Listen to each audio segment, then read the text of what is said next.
¿Cómo darle un volantazo a tu carrera si no te gusta de lo que estás trabajando? ¿Cómo el aprender de tus errores y perdonarte puede ser esencial para tu futuro profesional?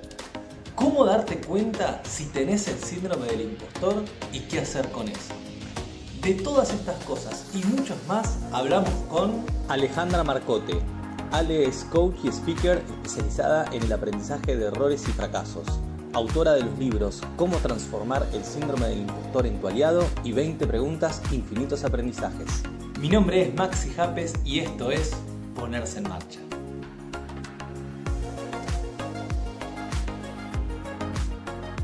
Hola Ale, ¿cómo estás? Hola Maxi, muchas gracias por la invitación a este espacio, encantadísima de esta conversación. Bueno, muchas gracias a vos, bienvenida al podcast Ponerse en Marcha. Y lo primero que me gustaría que nos cuentes a la audiencia, Ale, es, vos sos experta, especialista en aprender del error, en síndrome del impostor. Son cosas súper interesantes que vamos a hablar a lo largo de esta entrevista. Pero, en primer lugar, contanos cómo empezó todo eso. ¿Cuál es tu historia? ¿Cómo llegaste a estos temas tan interesantes? ¿Cuál fue tu recorrido? Una larga historia. Mira, yo siempre cuento que soy contadora, que trabajé muchos años en empresas, Wow. hasta tengo 44, casi 45, y hasta mis 30 venía trabajando en empresas, trabajando en áreas de gestión, de control de gestión y demás. Por aquellos años falleció mi papá y yo ya venía como, había algo que me hacía un poquito de ruido de lo que venía haciendo, y creo que eso disparó dudas acerca de, bueno, de mi día a día, de para qué estoy haciendo lo que estoy haciendo. Dije, voy a explorar otros ámbitos. Empecé a estudiar una maestría en coaching organizacional, a hacer varias cosas, ¿viste? No tenía muy claro por dónde ir. Y por aquellos tiempos creo que me di cuenta de que había algo, que es uno de los temas que hoy trabajo, que es el síndrome del impostor, de que había algo que me estaba complicando el seguir creciendo, que eran algunas creencias que yo tenía. Por ejemplo, bueno, yo siempre fui muy perfeccionista, muy de que me tengo que sacar un 10 y si me saco un 9,50 ya me estoy diciendo qué pasó ahí, qué faltó. Entonces, en esos años empecé un camino muy profundo de autoconocimiento, ¿no? Y ahí fue que decidí dejar mi trabajo en relación de dependencia, decidí colgar mi título, empezar de a poco a dar algunos talleres, hacer algunas mentorías. Y en aquellos años también lo que me daba cuenta era que trabajando con emprendedores, porque uno de los primeros acercamientos que tuve al trabajo fuera de lo que es la relación de dependencia tuvo que ver con emprendedores, veía que había muchas personas que generaban sus emprendimientos y no les iba bien, pero no lo decían, porque quedaba mal, porque a ver si no me compran, porque a ver si no me siguen apoyando. Entonces, por aquellos tiempos empecé a organizar unos eventos, una vez cada 2 meses, en los cuales lo que hacíamos era que las personas cuenten sus historias de fracaso, entre comillas, y que rescatemos los aprendizajes. Así que por ahí también empezó mi trabajo con todo lo que es hoy aprender del error, ¿no? Con mostrar ese lado B. Así que desde ahí, bueno, de a poco fui encontrándole la vuelta y empezando a dar talleres, empezando a dar conferencias, algo totalmente impensado para mí años atrás. Y bueno, después también empecé a explorar más el tema de escribir, que justamente está el libro que salió ya va por la tercera edición, de cómo transformar el síndrome del impostor en tu aliado, y otras cosas que estoy escribiendo. Así que esa sería, digamos, una larga historia de muchos años, hecha muy cortita de cómo llegué hasta acá. Excelente, me encanta. Fantástico el resumen. Pero hay tanto para hablar que vamos a hacer doble clic. Vamos a hacer doble clic. Dale. Voy a retroceder entonces en los inicios de lo que empezaste a contar, porque, bueno, tal vez algunos de los que me siguen a mi audiencia tampoco sepan que yo soy licenciado en economía, también profesional de ciencias económicas, y que en mi vida anterior también trabajaba como Ale, multinacional, escritorio, Excel. Mi vida era básicamente esa durante muchos años, y más o menos alrededor de los 30 hubo un clic también en el Somos que varias. esa famosa crisis de los 30 a los 40 creo que algo de razón debe tener, y que ahí también hubo un salto en mi carrera. Pero volviendo a vos, Ale. algo muy interesante que estoy seguro que a muchos le debe pasar, esto que dijiste, lo de colgar el título, ¿no? Que tanto esfuerzo, tanto trabajo, ¿no? Más para los perfeccionistas que nunca vamos a abandonar. Vamos a Sí, terminar la carrera, aunque no nos guste, la vamos a terminar igual. Mucho mandato, ¿no? Mucha carga con eso. Y después está ahí colgado, tenés el mejor promedio, sos, en tu caso, contadora, y un día para el otro decís, pará, ya no me siento identificada con esto, lo mío va para otro lado, quiero dedicarme a lo que me gusta, a lo que me interesa ahora. Tal vez no sé bien qué es, pero sé que esto no es. ¿Qué les puedo decir a las personas que tal vez se sienten un poquito identificadas con esto, ¿no? Decir, tal vez mi primer historia laboral, producto de mis estudios o de mi experiencia en un trabajo, fue por un lado, pero hoy, después de varios años, ya siento que la cosa no va por ahí. ¿Cómo fue eso, ese proceso de tal vez descolgar el título que tenía colgado, ¿no? descolgar el título. En mi caso fue un proceso, como bien vos decís, creo que hay algunas personas que tenemos de mayor estructura y me costó bastante pensar en que eso en lo que había invertido tantísimos años y tanto esfuerzo, en determinado momento decir esto no va por ahí y no puedo seguir o no quiero, no elijo No seguir, porque en elijo, realidad poder uno puede. Y obvio. creo que esas son las voces que más te encontrás, por lo menos en mi caso, me encontraba con muchas voces de, pero Ale, ¿estás segura? O sea, ahora que tenés un buen trabajo y que te puedes ir de vacaciones y que tenés un bono a fin de mes, ¿se te ocurre hacer todo este cambio después de tantos años? Esa voz, por supuesto, estaba en mí, pero también estaba en las personas cercanas. Creo que ahí hay un gran primer trabajo que uno tiene que hacer, que es empezar a escucharse más a uno, más allá del resto de las personas que opinan, que muchos opinan porque te quieren y porque no quieren que de repente termines tal vez mal, llorando, diciendo después tengo que salir a conseguir otro trabajo, pero primero es escucharse uno.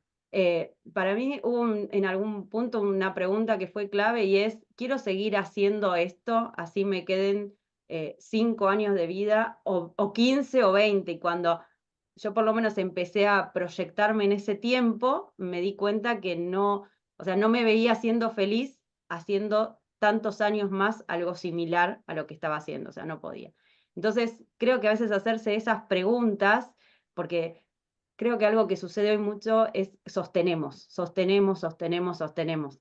Y ese sostener en un tiempo puede andar, pero cuando uno lo ve en el largo plazo, a veces se convierte en espero a jubilarme, algún, viste, como que empieza a Claro, estar entonces, eso lo veo mucho hoy en los procesos de coaching. Entonces, para mí hay algo que es empezar a escucharse uno, fundamentalmente. Después eso no quiere decir que uno lo pueda convertir en el momento. O sea, yo te dije, es una larga historia hecha muy corta. En mi caso fueron años. Fue primero, no, o sea, sé que no quisiera seguir haciendo lo que estoy haciendo, pero no tengo claro qué. claro. Entonces yo decía, quiero hacer algo con personas, porque yo conté lo de mi papá, porque algo que a mí me sucedía es que en los últimos tiempos pasaba muchísimo tiempo en el hospital, en los últimos meses, y había gente que venía y recorría las habitaciones tratando de acompañar en un hospital público, y a mí me llamaba mucho la atención eso, y yo decía, wow, qué importante el trabajo que hace esta gente, que eran voluntarios, que pasaba y quizás te venía a charlar a vos, que estabas sola cuidando a alguien durante 12 horas, y no sé, hubo algo de eso que obviamente estas personas no lo podrían dimensionar, pero a mí me llegó mucho. Y yo decía, qué lindo trabajar con personas. Yo analizaba millones y millones en un Excel y, y no sé, entonces me quedó eso. Y decía, quisiera hacer algo con personas. Y no tenía que, me acuerdo que averigüé recursos humanos, coaching. Claro. En ese momento coaching no se entendía muy bien qué ¿Qué era, era? ¿no? Como que todavía, claro, estamos hablando muchos años atrás, 14 años atrás. Entonces, yo empecé a buscar, y eso para mí también es súper importante cuando uno quiere ponerse en acción. No quedarse como en las ideas y bueno, voy por acá y me pongo a estudiar esto, y si no funciona, bueno, hacía otro curso corto, y me fui a una cátedra de emprendimientos que estaban haciendo, que era Emprending, y me sentaba a escuchar a ver qué pasaba ahí.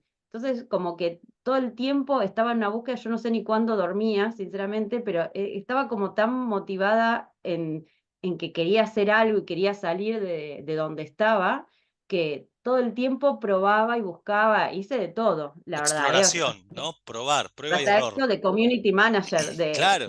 de alguien. O sea, te digo, mientras trabajaba, o sea, de todo. Ahí empecé, por ejemplo, me di cuenta que me gustaba mucho organizar eventos y que tenía facilidad, cosa que después me sirvió para lo que vino, pero empecé a organizar unas maratones para emprendedores, ¿entendés? O sea, de todo, pero en esa búsqueda y en ese hacer y ponerse en acción aparece lo que sí y aparece lo que no. Me gusta, pero no sé si me veo haciendo esto. Me gusta y además veo que tengo facilidad para otra cosa. Eso creo que también, pensando en qué les diría a personas que están en esa, es ponerse en acción y no quedarse en me gustaría en algún momento, sí. Y lo otro es, a veces hay que tener mucha paciencia, ¿no? Para ver que suceda eso que uno está pensando, que a veces ni siquiera lo tiene claro, requiere de tiempo. Entonces también Claro. es eso, es como sostenerse en el proceso que uno nunca sabe a dónde va a llegar. Ni siquiera nosotros sabemos a dónde vamos a llegar en 5 años, ¿no? Pero hay alguna frase que me gusta mucho, es ir descubriendo en la persona que uno se va convirtiendo para lograr eso. Entonces, uno cambia y y se puede asombrar mucho de lo que hay en uno y de lo que puede descubrir en ese camino. Eso me parece que es fundamental. Qué interesante. A ver, coincido plenamente de este proceso de iteración, de prueba y error, ¿no? De hacer muchos experimentos. Muchos van a decirte que el camino no va por ahí, pero alguno te va a dar alguna pista.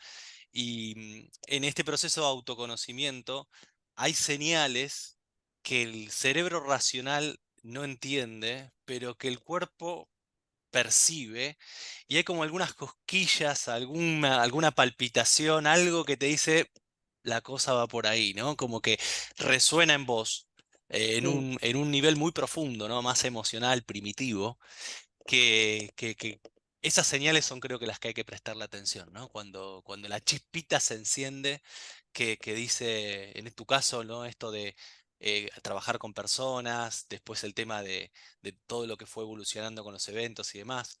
Pero qué importante hacer estos experimentos y ponerse en acción. Algo que yo no recomiendo, por ejemplo, es salgo de una carrera que terminé y sé que no me gustó y me anoto automáticamente en otra carrera universitaria sin estar seguro. No sé, me pongo a estudiar, en tu caso, no sé, medicina por 10 años. Y es una inversión muy de largo plazo que tal vez tenés que estar un poco más seguro que es eso, ¿no? O sea, vos sabés, Maxi, que una de las cosas que yo, cuando te decía esto, quiero hacer algo con personas, una de las primeras cosas que fui a averiguar es, bueno, ver la carrera de recursos humanos. claro, Y después fue como, esperá, porque son claro, 5 años. O sea, yo salí del secundario y me metí a estudiar contador y entonces dije, voy a repetir lo mismo cuando no sé si ese quiero hacer algo con personas tiene que ver con recursos humanos claro, y con esa carrera. Entonces, no estaba muy segura, por eso no me, sí terminé haciendo una maestría en coaching organizacional, pero porque mezclaba un poco lo que yo ya conocía de las organizaciones con empezar a entender algo de las personas y del acompañamiento, pero sí el tema de la carrera, creo que uno puede hacer un montón de pruebas claro, antes y más hoy que yo te estoy hablando hace 13 años atrás, pero creo que hoy tenés oportunidad de conocer y de hacer muchas cosas hasta de forma autodidacta para entender por dónde ir. claro. Hacer cursos cortos, Sí, hacer webinars gratis, o sea, hay mini contactos con las disciplinas que te van permitiendo ahí tratar de conocerte mejor, si resuena en vos o no, antes de un sí. compromiso largo, tal cual. Genial. Y bueno, una vez que ya estabas ahí encaminando esa transición, aparecen el tema del error, ¿no? Y de los fracasos, ¿no? Sí, Eh, sí, contanos ahí, aparece, dale. aparece ahí como un poco en ese camino solapado, porque yo estaba haciendo un montón de cosas y trabajaba y Sí, sabía que no quería seguir trabajando. Y aparece esta posibilidad, digo, de organizar estos eventos, digo posibilidad porque algo que a mí me parecía muy interesante, a mí me estaba costando mucho realmente esto de tratar de encontrar por dónde ir y decir, dejo definitivamente mi trabajo. Y me acuerdo que en aquellos tiempos se había organizado se habían organizado 2 eventos en Buenos Aires de estos de hablar de errores y fracasos, se dejaron de organizar, y yo mandé un tweet como, ¿cuándo es el próximo? Me parecía muy copada la idea de hacer algo diferente, Claro. y dice, no sé, como que se había caído, no habían funcionado. Entonces, con una persona que había conocido, decidimos retomarlo y darle forma a eso. Y eso requirió sostenerlo, y sostenerlo cuando en un principio no funcionaba, porque la verdad es que casi no venía gente. Costaba mucho que las personas pudieran entender este concepto de venir a contar su historia de emprendimiento o de empresa que fracasó, venía a contarla abierta al público y además que después se iba a subir a YouTube, Claro. como que, ¿para qué me voy a exponer así? Te estoy hablando del año 2015, más o menos. Claro. Entonces, es como que no se le veía el sentido. Con el tiempo, y bueno, y sosteniéndolo, eso funcionó. Después terminamos saliendo en todos los medios, la gente se agotaban las entradas en unas horas, una locura. Y a mí en ese proceso, hubo algo que me pasó, que yo nunca pensé en subirme a un escenario. La verdad es esa, o sea, yo venía de trabajar atrás de un escritorio como contadora. Esto que yo te conté de que había estado organizando unas maratones para emprendedores, siempre era de la que organiza. Claro. Quizás algunas personas se sientan identificadas, ¿no? Pero esto de, bueno, pero yo soy la que no tengo que estar ahí adelante, yo soy la que está en el detrás de escena, la que te coordina todo, hace que todo funcione, pero nada de estar poniendo la cara. Y pasó en el primer evento, por eso te digo que fue algo que pasó, en el primer evento, que la persona que iba a venir a conducir, que lo iba a venir a hacer de onda, porque no teníamos presupuesto para pagarle, unos días antes nos dice, me salió un trabajo en otra provincia, no voy a poder hacerlo. Entonces Mm, tuvimos que subirnos al escenario. O sea, está bien, había poca gente, o sea, de poca gente, eran amigos, conocidos, yo, pone que serían 100 personas, no sé, una cosa es un así, pero montón no de era gente igual. es un montón, pero digamos, para la sala estaba bastante vacía, ¿no? Y bueno, nos subimos un poco con esa inconsciencia, yo particularmente con esa inconsciencia, hay que hacerlo, le damos para adelante. La cuestión es que de a poco el evento fue creciendo, fue creciendo, fue creciendo, y en un momento la sala esa se llenó, que eran 300 personas, y pasamos a la sala de 600. Y Wow. ahí, y ahí es como que yo empecé a tomar dimensión de, esto es un montón. Y además como eso de qué estoy haciendo yo acá, literalmente, ¿no? Eso que yo tanto digo en el síndrome del impostor, y después si querés hablemos, es como, ¿qué estoy haciendo yo acá? ¿Por qué la gente me va a escuchar hablar a mí? Em, Además de que hay gente que te quiere y te dice que sí, y había otra persona que capaz que particularmente, pero no sos muy chistosa, o sea, viste como que siempre hay voces Obvio. diferentes, ¿no? Y la verdad que yo ahí tuve una decisión porque era o me bajo, porque la empecé a pasar mal, ¿no? Es como, yo está bien, conducía, presentaba, hacía la intro, pero la empecé a pasar mal y fue, bueno, Ale, como internamente, ¿qué querés? ¿Querés seguir por acá o te bajás? O sea, porque así no tiene ningún sentido.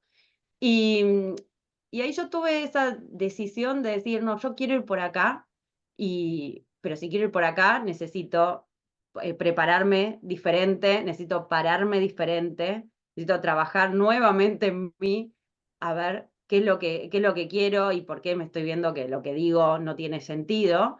Entonces empecé a trabajar con una coach de voz.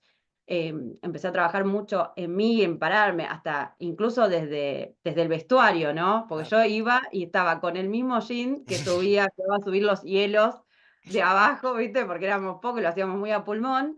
Entonces te subía por los ascensores los hielos para las bebidas y todo eso. Entonces yo con ese jean y con esa remera me presentaba, porque era un evento medio under en un principio, ¿no? Claro. Eh, Hasta decir, bueno, para cambio el look, si estoy en el escenario, me paro como la anfitriona de este evento y hablo diferente. Para mí eso fue un cambio enorme en mí y sobre todo dio el puntapié a hacer lo que hago hoy, que es dar charlas. Claro. Entonces, cuando las personas quizás hoy me dicen, que pasa muchas veces, pero a vos te es fácil hablar. Y sí, hoy Ahora. que me es fácil hablar y que me gusta y que me dicen, vamos a dar una charla y podés tener ese como, ay, a ver qué pasará, pero lo disfruto, me pongo adelante y me divierto con la gente, pero si voy 10 años atrás, te digo, u 8 años atrás o 7 años atrás, esto no era nada así. O sea, entonces diría que para mí hay un gran salto y un gran aprendizaje en esto, más allá de la temática y demás, que tiene que ver con decir, bueno, ¿para dónde quiero ir?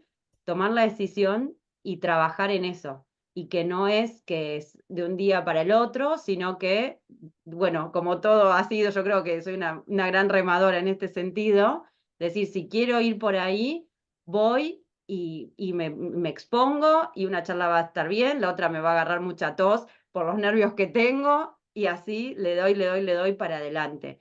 Entonces creo que, de vuelta a este mito, las personas hablan muy bien en público.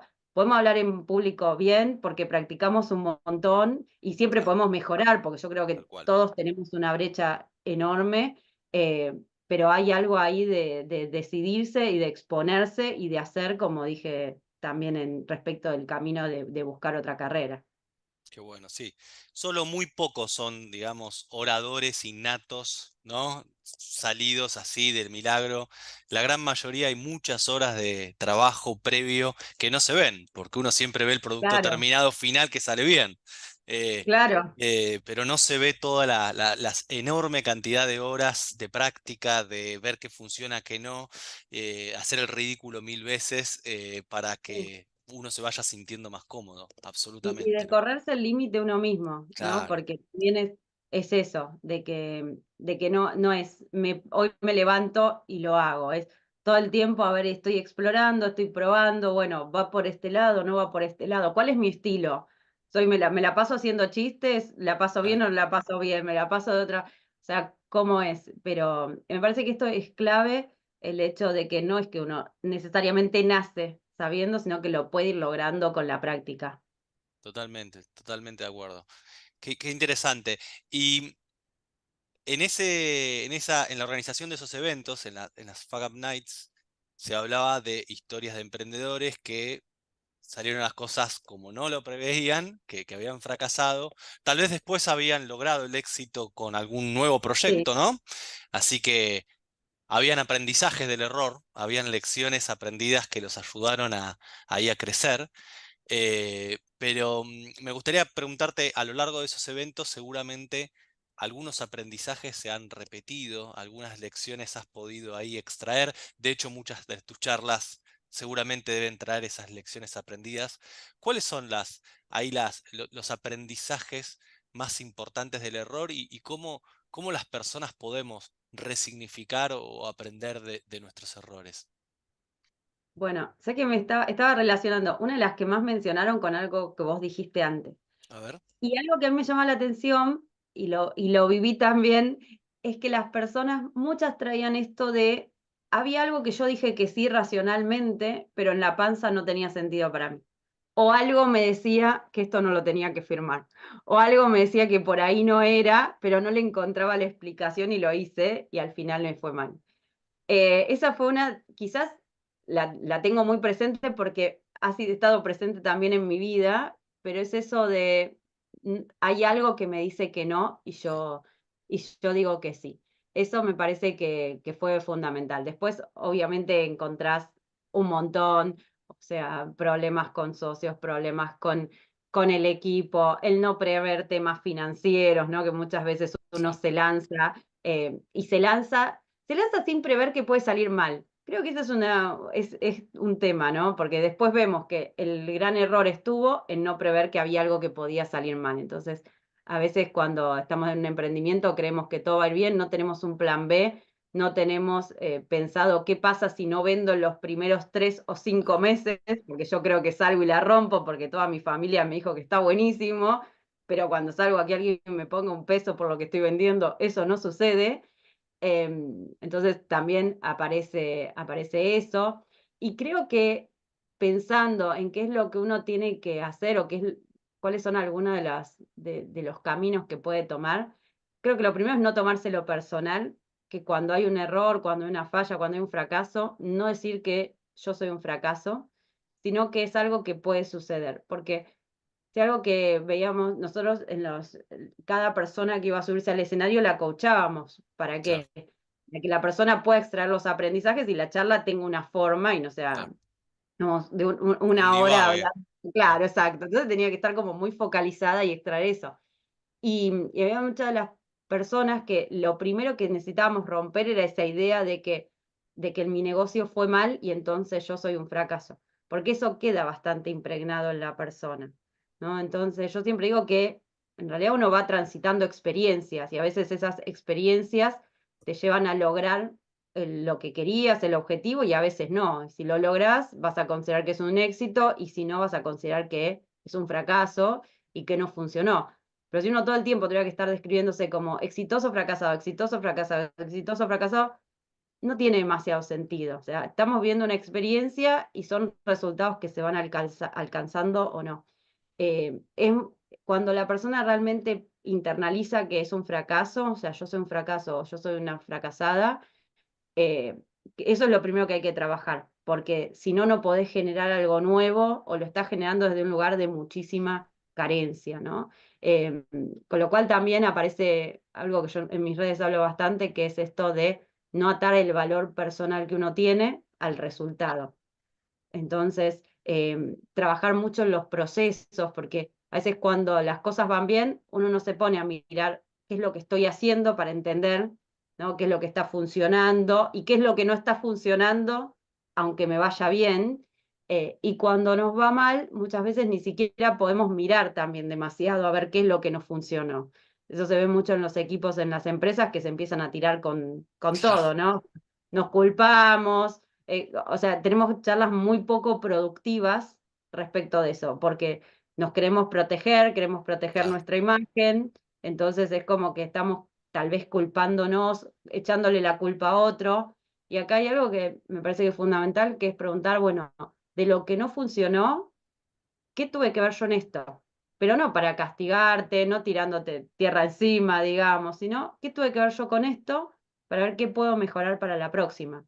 Y quizás es que no supe poner un límite, que no supe decir que no en un determinado momento, que no supe dar de baja el proyecto acá y como lo di un año después, tengo muchísimas más pérdidas de las que hubiera podido afrontar. Entonces, creo que siempre está bueno esto de entender qué es lo que tuve yo que ver con eso, sin castigarme, sino para estar todo el tiempo aprendiendo y viendo qué es lo que tengo que desarrollar de mí. Sí. Creo que es una práctica este análisis post-mortem que deberíamos aplicar en todos los entornos de nuestra vida, ¿no? Sí, Laboral, personal, de experiencias que emprendemos, salen mal o no salen como esperábamos, y hacer este proceso que por un lado es sanar ese dolor y esa frustración que uno siente, que es natural y es normal, y hay que hacer ese sí, duelo, porque si no lo hago, eso después me repercute para mal, así que hay que transitar ese dolor. Pero también luego tratar de aprender y hacer ese análisis y decir, va, el aprendizaje viene después, primero es el análisis y decir, bueno, a ver, ¿qué pasó? ¿Y por qué pasó? ¿Y claro, qué rol tuve yo? ¿Qué rol tuvo el contexto? Porque vos sabrás mejor que esto, pero por lo menos a mí la definición de aprendizaje es poder hacer las cosas diferente la próxima vez. Porque aprender no es leer, aprender es cambiar en la práctica, ¿no? claro. O sea, y Sí, que sí, sí, fíjate qué diferente eso, por lo menos para mí este es un concepto con el que estoy, te digo, Ale, lo estoy masticando hace poco tiempo. Porque en la escuela no te enseñan esto. En la escuela aprender es leer, es estudiar y es repetir de algo. memoria. Claro, es A ver, incorporar conocimientos que después muchos, el 90% se te desaparecen, ¿no? Pero creo que por lo menos en la vida adulta, cuando uno dice yo aprendí, ¿qué significa? Bueno, que la próxima vez lo hago distinto, ¿no? Aprender es cambio de comportamiento. Entonces, fíjate que cuando uno lo mide así, el aprendizaje, capaz que uno tiene que ser un poco más crítico de decir qué estoy aprendiendo. Porque qué estoy ujú, aprendiendo es que estoy cambiando. Porque si no lo aprendo solo a nivel teórico, pero hasta que no lo traslado a la práctica, para mí sigo actuando en modo mosca, porque me sigo dando contra el mismo vidrio. sí. Así que, no sé, por lo menos yo la palabra aprendizaje, hoy, por lo menos esto es algo muy nuevo, ¿no? La estoy poniendo como en un lugar un poquito más exigente, decir, bueno, estoy aprendiendo en tanto y cuanto hay un cambio, si no es como información. ¿Cómo lo ves? No, totalmente. De hecho, a veces lo que se ve, por ejemplo, en los equipos, ¿no? Es que repiten, hay cosas que Claro. se van repitiendo. O mismo en las organizaciones, que este tema de aprender el error sigue siendo algo de moda, pero todavía no está tan internalizado. Entonces, dentro de la organización se siguen repitiendo cosas, o sea, no funcionan en un proyecto y después aparecen en otro y después aparecen en otro. Entonces, quizás a nivel de equipo puede haber un aprendizaje, pero a nivel de la organización no, porque siguen repitiendo ¿Y lo por qué? mismo. ¿Y por qué se sigue repitiendo? ¿Qué pasa? Porque para mí sigue habiendo un tema tabú con el error, ¿no? Eso no es de que todos hablamos ahora de los errores, de las fallas que se puso de moda, todavía para mí no es tan así. Creo que hay, sobre todo en las organizaciones, hay un tema de que lo queremos cambiar, de que está el mensaje, incluso ya hay empresas que lo pusieron en los valores, o sea, me mandan, cuando yo voy a dar una charla, yo les pido, a ver qué hay de esto en la empresa. Entonces quizás está declarado. Pero cuando vos vas y le preguntas, y a ver en la práctica esto cómo se vive, no es tan así. Sigue Sí, habiendo, a o mí, sea, dale, dale. no, no, no, perdón. A mí lo que me pareció siempre muy curioso esto de la postura de la seguridad psicológica y apostar por aprender del error, es esta cierta hipocresía de, ok, emprendé, proponé, innová, pero después cuando sale mal, ¿quién fue? ¿No? Claro. Ahí se desarma todo el discurso, ¿no? O sea, Yo creo que hay algo muy profundo todavía desde lo social que ocurre. Y es que la mayoría de nosotros fuimos criados, o sea, la mayoría de los que estamos activamente trabajando, fuimos criados con una idea de que equivocarse estaba mal, de claro, que en el examen había una cruz roja que lo tachaba, y en vez de que el problema que no supiste resolver, lo podamos revisar entre todos, era, tomá, te entrego el examen, andá y pensá, fíjate, ¿no? Cuando podría haber sido una oportunidad de espera, las cosas que se están resolviendo mal en clase, ¿cómo se hacen? Entonces, no aprendimos a sociabilizar mm, ese tema.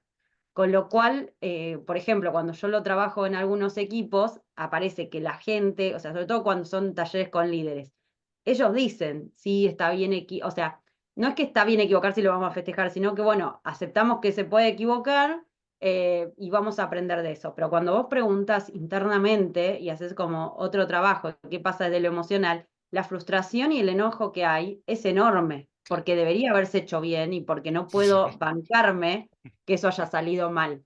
Entonces, eso, o sea, de alguna forma se sigue trasluciendo, con Claro, lo cual, si cada uno de nosotros tiene internamente eso y no lo trabajamos, no lo podemos hablar, eh, el discurso y la comunicación interna y el flyer que dice que está bien equivocarse o que lo aceptamos y que lo trabajamos y todo eso, no llega a tener demasiado asilo. Por eso yo digo que es un trabajo bastante profundo. Sin embargo, cuesta hoy que las empresas te acepten un trabajo de ese tipo, claro, de sentémonos a hablar y entendamos cómo, por ejemplo, sin ir más lejos, el feedback sobre este tema es un feedback que cuesta. claro. Yo he trabajado con equipos que me dicen, no, pero acá la gente sabe dar feedback, recibieron un montón de talleres sobre feedback, y sin embargo, cuando voy a hablar sobre el tema, lo que las personas o los líderes no saben es dar un feedback sobre algo que no funcionó, porque tienen miedo de que la gente después no responda, porque dicen, no, se pone a la defensiva, bueno, también hay que ver cómo se da el feedback, entonces no lo doy, viste, como que hay tantas capas en esa cebolla Sí, que trabajar, que bueno, a veces no está siendo sencillo, creo, esta transición de un paradigma de que equivocarse está mal a un paradigma de que podemos aceptar que nos equivocamos porque estamos haciendo cosas y lo que necesitamos es aprender rápido porque, como vos decías, hay que cambiar, no podemos seguir haciendo lo mismo de siempre. claro, genial. Ale, antes de pasar a síndrome del impostor, que quiero hablar cuanto antes de ese tema, me gustaría hacerte la última pregunta sobre lo de aprender del error. Volviendo un poco a vos, ¿no? Personalmente, ¿qué sentís que has aprendido vos de tus errores y cómo lo has manejado eso? Yo creo que el primer aprendizaje es ser mucho más compasiva conmigo. Yo tremendamente dura, Mucho tremendamente. perfeccionismo ahí. Vos sabés que encontré algo, lo tengo por ahí, lo tengo que publicar. Yo encontré algo cuando estaba haciendo la maestría en coaching, que una de las cosas que a mí me gustaría, como que a mí me gustaría mejorar o algo así, tenía que ver con eso. con no sentir que era un fracaso. O sea, mirándolo, lo encontré hace poco y fue como, wow, mirá, esta era yo escribiendo esto hace años, ni siquiera tenía tan presente que era algo tan importante para mí en ese tiempo. Pero yo creo que la principal ganancia para mí ha sido esa. Es un trabajo de todo el tiempo, Re. porque no, o sea, tengo 40 y pico de años, viví con esto un montón, entonces es un trabajo. a- Yo tengo una profesora de enneagrama que dice, bueno, mi enneagrama, quizás quienes conocen que hay como 9 eneatipos de personalidad, yo tengo el uno, que es el perfeccionista, o sea, Ujú. claramente. Y ella siempre decía, bueno, nadie mejor que vos para trabajar este tema, claro, porque cuando tenemos tan metido dentro de esta creencia, es como que no hay un permiso para equivocarse. Y no importa que lo que yo decía en chiste, pero es en serio, es te sacás un 9,50 e igual pensás cómo puede ser.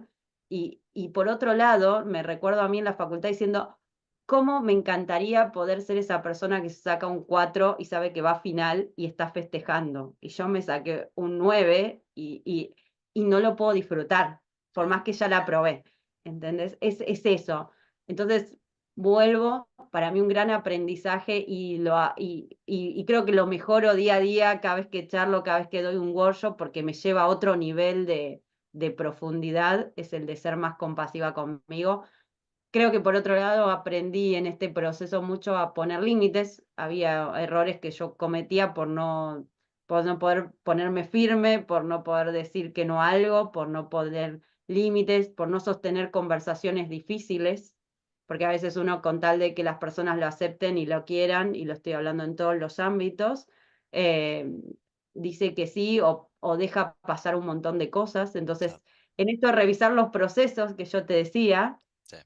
cuando uno sale quizás del dolor de la pérdida de una relación o laboral o personal, porque obviamente cuando uno le va mal hay un proceso de duelo, pero después de ese duelo que incluye un momento de enojo y demás y de querer echarle la culpa a todo el mundo, tiene que haber algo de decir, espera, ¿qué estoy haciendo yo? Si me pasa esto, si me pasa lo otro, si me pasa lo otro, ¿qué estoy haciendo? ¿Qué no estoy haciendo? Y yo creo que uno de los grandes temas para mí, y ese es uno de los talleres nuevos que estoy dando, tiene que ver con el aprender a decir que no, porque tiene que ver mucho con el trabajar los límites. Entonces, ese ha sido para mí, creo, uno de los grandes descubrimientos de todo este proceso de salir de castigarme por los errores y no poder ni verlo, y decir, ok, soy compasiva conmigo, soy una persona, me puede pasar, y necesito ver qué es lo que estoy repitiendo para que eso no siga impactándome en el futuro. Yo creo que esos han sido para mí como grandes aprendizajes y lo sigue, y es un trabajo constante. Excelente, excelente, gracias, Ale. Y siguiendo haciendo fast forward en la historia, después de muchos años de trabajar muy bien lo de aprender del error, en algún momento nace el tema del síndrome del impostor. Aparece ese tema, que tiene un nombre raro, Sí, que tiene encima la palabra síndrome, que mucha gente se asusta, es una enfermedad grave, y aparte la palabra impostor, que suena también rara. Así que primero contanos de qué se trata este tema y después cómo surgió y qué es, por favor. dale. El síndrome del impostor, para quien no lo haya escuchado o quizás lo vio y no sabe ahí de qué se trata, es la idea de que somos un fraude, de que no estamos a la altura, de que no somos suficientes, sobre todo de que estamos engañando a las otras personas. Por eso está lo del impostor. No es que yo sea un impostor o una impostora, sino que creo que estoy Re. engañando a las otras personas.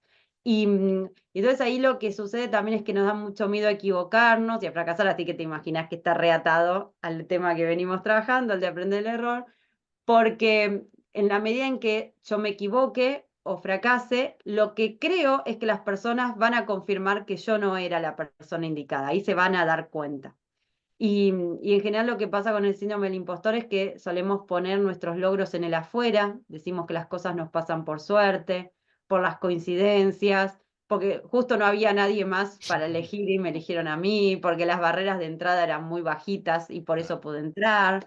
Este, y lo que pasa con todo ese círculo es que no terminamos de poder hacernos cargo de nuestros méritos. Entonces también cuando las personas nos felicitan o nos elogian, solemos pensar es que la gente es amable, que nos quiere, pero no que ese elogio o que esa felicitación la merecemos. Entonces, esto es a grandes rasgos, y qué es el síndrome del impostor, y están los elementos principales. ¿Y cómo llego a esto? Por un lado, como todo en mi vida, llego ahí desde algo personal, como es esta búsqueda que te decía cuando estaba estudiando coaching y demás, que ahí me di cuenta que había algunas creencias que no me estaban ayudando. Empiezo a leer del perfeccionismo. ¿Por qué está vinculado? Porque la creencia de la perfección es una de las creencias que está detrás del síndrome del impostor. En algún momento llego a lo del síndrome del impostor, wow, me siento reidentificada. Había mucha bibliografía en inglés, casi nada en castellano. Entonces fue un tema que primero lo fui trabajando y leyendo por un interés personal, o sea, lo leía y decía, esto soy yo.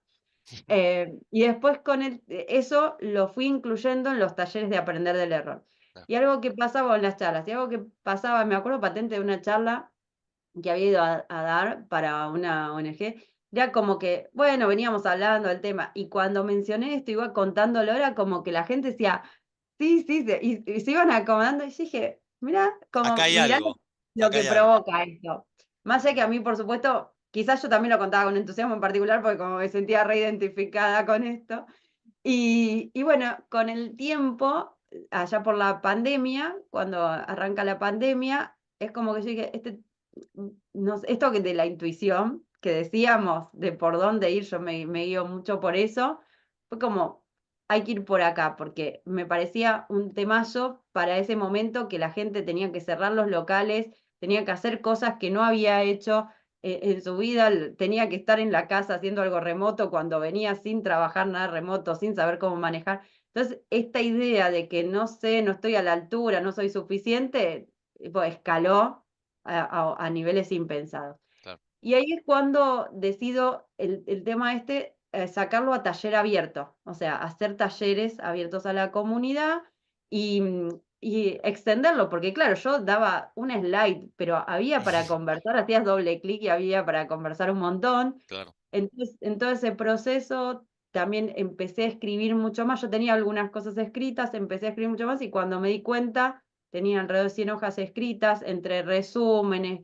Entonces dije, primero iba a ser, yo primero saqué me acuerdo, un posteo en LinkedIn que digamos, había tenido como bastante resonancia y demás, entonces dije, esto lo voy a extender y lo pongo como hago ejercicios y lo tengo para los talleres, y bueno, después llegó a la 100 hojas y dije, esto tiene que ser un libro. Y es como que fue tomando todo otra dimensión, como bastante orgánico, y ese mismo año, en el 2021, termina saliendo el libro. Y que bueno, hoy casi que es, digamos, el principal tema que me llaman en las empresas para trabajar, ¿no? Tanto como charlas o como programas, porque bueno, habla mucho de las distintas creencias que tenemos, que no nos dejan de alguna forma disfrutar lo que logramos, que también no nos dejan ser quienes podríamos ser, ¿no? Porque tantas cosas por ejemplo, podríamos dar charlas, pero decimos, no estoy suficientemente preparada, entonces decimos que no. O no nos postulamos a X trabajo porque creo que tendría que saber más para eso, entonces también nos tiramos para atrás. Sí. Con lo cual, nada, es un tema súper interesante, a mí me Sí, no, encanta. a mí me encanta y bueno, como vos bien sabés que yo escribí Ponerse en Marcha, que el eje de trabajo es la procrastinación, Ujú. son Sí. primos hermanos, ¿o no? Es que claro, es que la procrastinación puede venir por otras cosas, pero tiene mucho que ver con el síndrome del impostor. De hecho, es uno de Mucho. los tres efectos que tiene, que como yo no me siento a la altura, lo pateo hacia adelante. Bueno, más adelante lo voy a hacer Exacto. cuando sepa todo, ¿no? O cuando, ¿viste? Y ese cuando está muy atado, en algunos casos, En algunos al casos. síndrome del impostor, sí. Tal cual, de no creerse suficiente, de, bueno, todos los miedos que aparecen y eso hace que pateemos, pateemos, pateemos y las cosas no salgan, ¿no? Totalmente. Y que así se nos va pasando lamentablemente la vida. Y en términos profesionales, em, para digamos, que las personas que nos están viendo o escuchando puedan vincularse. ¿Cómo, por ejemplo, puede llegar a funcionar el síndrome del impostor o qué señales o qué pistas podemos poder estar atentos para decir, che, creo que me pasa esto a mí? Por ejemplo, no sé, te pongo un par de ejemplos. Una persona que trabaja en un Vale. área comercial, por ejemplo, ¿cómo le podría, cómo podría sentirse identificada con el síndrome del impostor? O cómo le podría funcionar a esto una persona que tiene un equipo a cargo, alguien que es un líder de equipo, Mm. o una persona que trabaja, no sé, en un área más técnica. Esas personas que tienen, te puse 3 ejemplos de distintos trabajos, ¿no? ¿Cómo podría manifestarse en esos casos para ellos el síndrome del impostor? Bueno, lo primero digo, internamente, uno podría decir, lo puedo identificar internamente o hay alguien que puede intuir o que puede Claro, percibir que yo lo tengo. Internamente, para darse cuenta, son los factores que compartí antes. Es esta perfecto. idea de que me van a descubrir, ¿sí? Porque digo, ahí está la clave del síndrome del impostor, que está muy asociado a que tengo miedo a equivocarme. Y me parece fundamental escucharse cuando uno va relatando su propia historia, a qué le va asignando los logros. De la suerte, de una coincidencia, de porque no había nadie más, ese tipo de cosas se suelen repetir. Entonces, viste que uno las dice sin pensar, o sea, Claro, está en automático, pero cuando empezás a pensar, como hacer un stop y darte cuenta de lo que estás diciendo, aparecen. Con lo cual, eso también lo puede ver alguien en el relato. Digo, si vos estás trabajando con una persona y ves que de repente podría hacer mucho más de lo que hace, o está siempre temeroso o temerosa de equivocarse, y además en su relato aparece lo, esto de la suerte, y además, por ejemplo, los elogios, cada vez que le dicen algún elogio, le da esta vergüenza, bueno, es bastante, digamos, podría ser casi obvio que anda por ahí, ¿no? claro. Pero bueno, siempre está bueno chequearlo con la persona. Ahora, puede verse en distintas formas. Por ejemplo, me acuerdo del caso de una persona de un líder que me decía, ahora entiendo algo que puede estar pasando con una de las personas que están en mi equipo, que de repente le pedía que le cierre informes o por ejemplo, decime hoy, tirame un número de cuánto es la proyección del próximo mes porque necesito informarla arriba. O sea, termina el día y no me da el número. Y yo le pregunto por qué y porque lo sigue chequeando y rechequeando porque no quiere hacer. Bueno, de repente, por varias cosas que hablábamos, esa persona podría estar teniendo el síndrome del impostor detrás, podría estar la creencia, y esto lo digo en potencial porque uno no está hablando con la persona, Obvio. digo, podría estar la creencia de la perfección, entonces donde cualquier mínimo error yo no me lo perdono y ni siquiera estoy pudiendo ver que no me están pidiendo que tenga error cero, o sea, me están pidiendo una aproximación a algo. Y es más, fíjate cuando yo digo que a veces esto hasta nos puede jugar en contra, esa persona no tiene la visión de que si no da ese número, está, digamos, haciendo un perjuicio mayor que, o sea, dando un número con un más menos, no sé, 10% de error, ¿no? Entonces, ese chequeo constante, por ejemplo, es muy característico del perfeccionismo y de esta creencia que hay detrás de que lo tengo que hacer todo perfecto, en donde el control termina a veces siendo hasta perjuicio, o sea, es más perjuicio que beneficio en el Claro. nivel que lo tenemos. Eh, con lo cual ahí, en el caso, por ejemplo, me estaba acordando de un líder. Importante ver cuando un líder o una líder tiene síndrome del impostor o tiene comportamientos que pueden incentivar el síndrome del impostor en Ajá, las personas también. también. Porque, por ejemplo, hay otra creencia, es que, nada, que deberías poder con todo.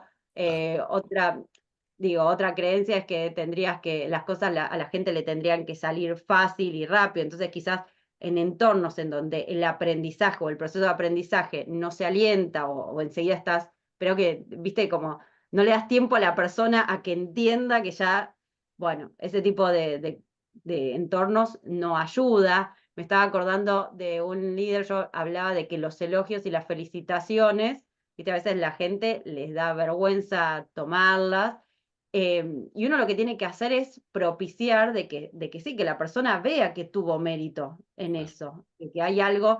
¿Por qué? Porque si no, en general, en los entornos en donde los errores se manifiestan y se tienen muy presentes y las felicitaciones no aparecen, la presencia del síndrome del impostor puede crecer, Claro, ¿no? Porque yo tengo muy presente todo lo que hice mal y no tengo presente y no puedo registrar lo que sí hice bien. claro. Entonces, digamos, alguien como líder que solamente recrimina los errores y lo toma como algo más de castigo y no le dice a la persona, qué bien que estuvo esto, porque cree que es su trabajo y no le tiene por qué decir, bueno, eso ayuda al síndrome del impostor en la ¿Sabés persona que, y el entorno. sabés que nunca lo había pensado así? O sea, obviamente en los cursos de liderazgo uno de los temas principales es el reconocimiento, Ujú. porque siempre tiene que estar, nunca lo había vinculado con la contracara de el posible incremento del síndrome del impostor, que Sí. esta vinculación, pero re importante, ¿no? Sí, sí, sí, sí, sí. Yo hay una parte del libro que lo hablo desde la cultura organizacional y para mí eso es clave. De hecho, me pasó en un taller que uno de los líderes que estaba justamente decía, yo veo que pasan las felicitaciones cuando se termina algo y digo, pero ¿por qué tanto lío si es lo que hay que hacer, no? Claro, Entonces, está bueno cuando un líder puede empezar a entender qué comportamientos puede tener distintos para sí, justamente para que a la gente, digamos, pueda disfrutar de lo que hace, pueda explayarse más y pueda tomar sus propios méritos para crecer. totalmente. Fantástico. Bárbaro. Bueno, muchas gracias. Obviamente, de lo que es el síndrome del impostor, se pueden hablar 1000 horas más. Obviamente tienen Sí, ustedes que el libro de Ale, que es fantástico, sus talleres, charlas y demás para aprender de este tema que hoy solamente tocamos ahí apenas la superficie. Pero bueno, me gustaría, ya estamos llegando al final, Ale, y antes de cerrar, me gustaría hacerte el cuestionario ponerse en marcha. Así que, ¿estás preparada? wow, ¿Sí? dale, Así que dale, vamos a a hacer ver. 5 preguntas cortitas para ver ahí conocerte un poco más y con los últimos tips. La primera es, ¿qué hábito, rutina o creencia tenés que sentís que ha sido clave para ser quien sos hoy? Eh, yo creo que el hábito es o, o una cualidad, no sé, que es la perseverancia. O Perseverancia. sea, cuando veo que quiero algo, voy. Excelente. Ahora, Genial. Vamos entonces con la contracara. ¿Qué hábito, rutina o creencia todavía no tenés y tal vez estás trabajando actualmente para desarrollarla? eh, el bajar a tierra es algo, perdón, lo voy a explicar un poquito. Yo en mi fase contadora era muy concreta, muy de procesos, muy así. Después tuve una etapa muy divergente, o sea, y yo descubrí en mí que soy una persona que tiene muchas ideas, es como que me fui para el otro lado.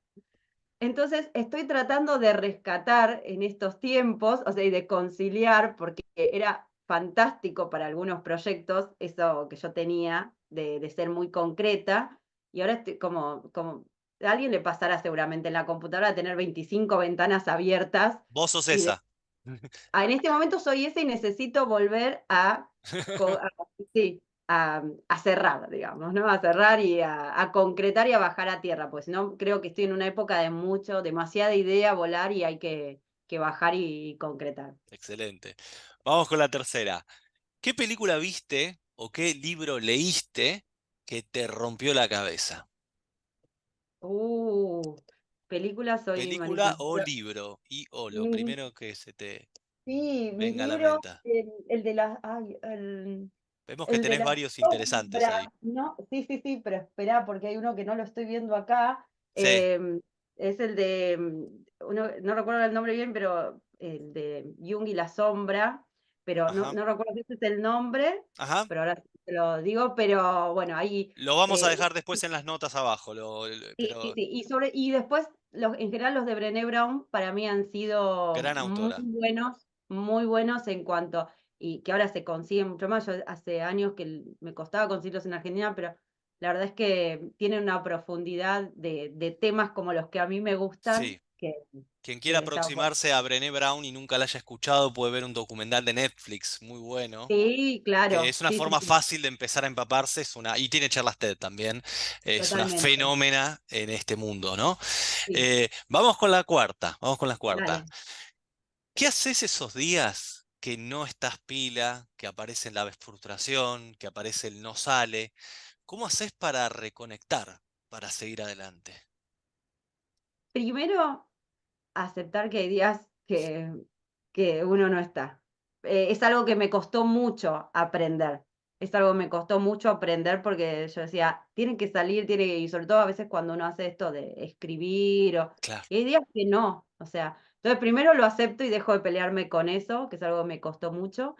Y hace decir, salgo, salgo a caminar, salgo a dar vueltas con mi perra, me pongo un rato, está bien, esto es por el tipo de trabajo que yo hago, no estoy en una oficina, obviamente, pero quizás hay días que digo, o sea, me pongo en el patio a trasplantar una planta.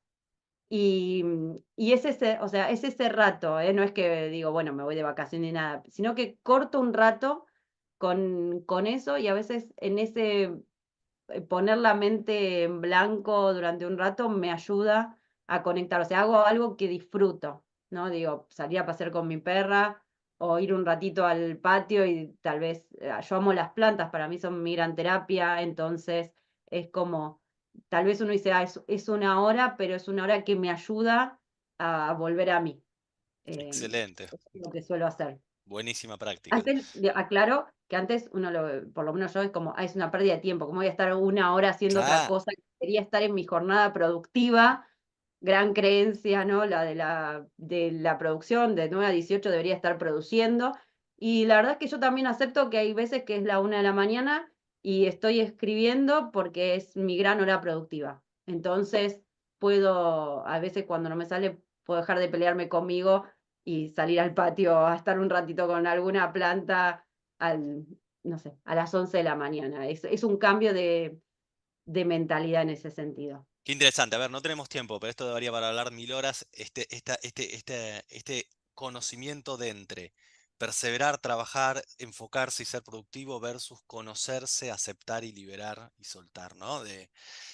¿Dónde está el equilibrio del conocimiento? Re interesante para una segunda charla, tal vez. Vamos a la segunda charla, Vamos dale. con la quinta y última. ¿Qué consejo le darías, Ale, a alguien que hoy nos está escuchando, nos está viendo y se siente estancado? Eh, para mí moverse. El estancamiento, y yo me he sentido así y lo siento muchas veces, pero creo que el movimiento, a ver, por un lado, aceptar eso, ¿no? Pero digo, para mí el moverse es fundamental, ojo, quizás esto es para mí, hay que ver qué le funciona a cada persona. Obvio. Y el moverse a veces no tiene que ver con un moverse en el sentido productivo, y vuelvo a lo que decía antes, viste, quizás el moverse, entonces moverse es voy a un Excel. No, tal vez el moverse es me voy el sábado a hacer macramé, como hice hace 15 días. Me voy a hacer algo, y acá de vuelta creo que interviene el autoconocimiento. Si me siento estancado, empezar a ver cuáles son esas cosas que a mí me desconectan de eso que en la cabeza me está quemando y que me pueden conectar conmigo, o que no sé. Entonces voy a explorar. Em, Creo que a mí, esto es desde mi lugar, es algo que me funciona. Yo cada tanto hago estas cosas que quizás no sé, me voy a explorar cosas nuevas, que si uno las ve desde la lectura es como, Ale, ¿qué estás haciendo ahí? No tiene nada que ver, viste, como me lo han dicho muchas veces, no tiene nada que ver con lo tuyo, es como, hasta alguien lo podría tomar como una pérdida de tiempo, pero desde ese lugar como que siempre creo que se generan cosas que no aparecen cuando uno está con la cabeza a mil quemada y que no sabe por dónde ir. Totalmente, totalmente. Bueno, Ale, muchísimas gracias por tu valioso tiempo. Por favor, contanos para la gente que quiere saber más de vos, que quiere conocer tu trabajo, ¿dónde puede encontrarte? En las redes, en Instagram como Ale Marcote, en la web como alemarcote.com, en LinkedIn como Alejandra Marcote, lo mismo en YouTube, y ahí tienen disponible un montón de material gratis. Está el libro, Cómo transformar el síndrome del impostor en tu aliado, está también el taller online, así que, y seguramente pronto muchas más cosas. Bien, genial. Bueno, a estar atento, a seguirla, Ale. 100% valioso lo que comparte, sabe muchísimo de esto, así que le recomiendo enfáticamente que la sigan para poder aprovechar todo lo que sabe. Así que, Ale, ha sido un enorme placer. Mil gracias. Un gusto enorme, Maxi, y ojalá nos sigamos encontrando en estos espacios. Dale. Un beso enorme para todos. Bueno, muchísimas gracias, los espero en el próximo episodio de Ponerse en Marcha. Ponerse en Marcha es un podcast conducido por mí, Maxi Japes. Producción general, Luciana Andreoli.